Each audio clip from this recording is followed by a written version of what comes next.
Él nace en 1770 y muere en 1831, y si reflexionamos un poco, es una de las épocas más importantes del desarrollo económico, social y político de Europa y de América también.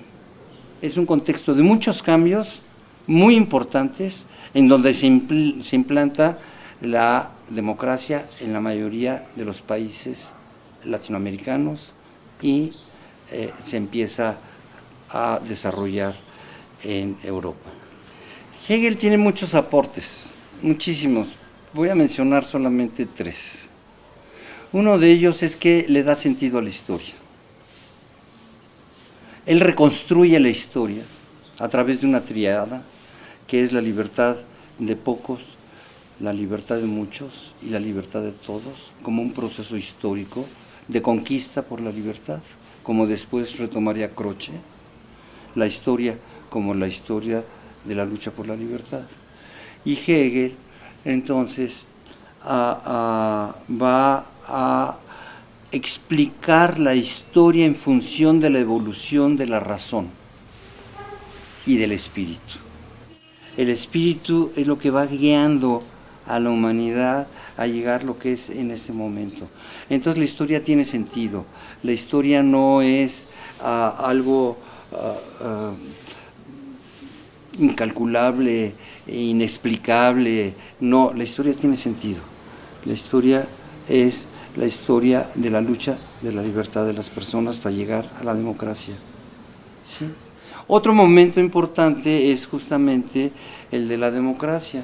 También a partir de una tríada, en su filosofía del derecho, Hegel va a explicar la estructura del Estado moderno, la familia, la sociedad civil y el Estado. Y cómo de la familia se evolucionan los individuos necesariamente a la sociedad civil, que es uno de los conceptos más vigentes y más importantes de la ciencia política y de la sociología contemporánea, que es la estructuración de los intereses sociales a través de las corporaciones. Esto es, los individuos no se representan a sí mismos frente al Estado, lo que se representa son los intereses. Entonces hay intereses de trabajadores, de empresarios, de banqueros, de campesinos, y el hombre, cuando sale de la familia, cae en alguna de las actividades estas. Y esas corporaciones van a creer y van a intentar hacer ver que ellas son las fundamentales en la sociedad. Y va a haber una lucha por la hegemonía entre todas estas corporaciones. Porque sin alimentos, diré al campesinado, no hay sociedad. Pero los comerciantes dirían, sin comercio no hay sociedad. Y los industriales dirían, sin máquinas no hay sociedad. Y así todos ellos se plantean como sustantivos y sus intereses como generales, aun cuando sean intereses de la corporación individuales. Y esto lo va a resolver el Estado, que está en otro nivel, en donde va a dirimir cuáles son los verdaderos intereses de todos. Un tercer elemento es el del conocimiento. Hegel también, a través de una tríada, nos explica la evolución del conocimiento en cuanto tal. Entonces tenemos la certeza sensible, tenemos el conocimiento y tenemos la razón. Entonces Hegel nos explica también esto históricamente, como el conocimiento en los griegos era un conocimiento equivalente a la certeza sensible, y después el conocimiento medieval, y después el conocimiento de la filosofía moderna, ¿no? Entonces, en términos históricos, en términos de lógica interna y en términos políticos, Hegel da aportes muy importantes que reconocemos hasta hoy.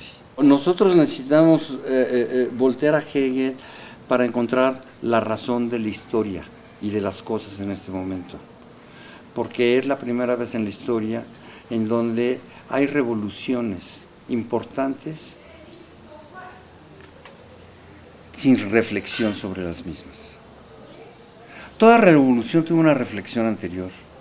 A la Revolución Francesa le precedió la Ilustración, y entonces estuvo Montesquieu, y estuvo Rousseau, y estuvo Diderot, y estuvo la enciclopedia francesa, etc. A la Revolución Rusa le precedió toda la teoría socialista y utópica de Marx y de los utópicos.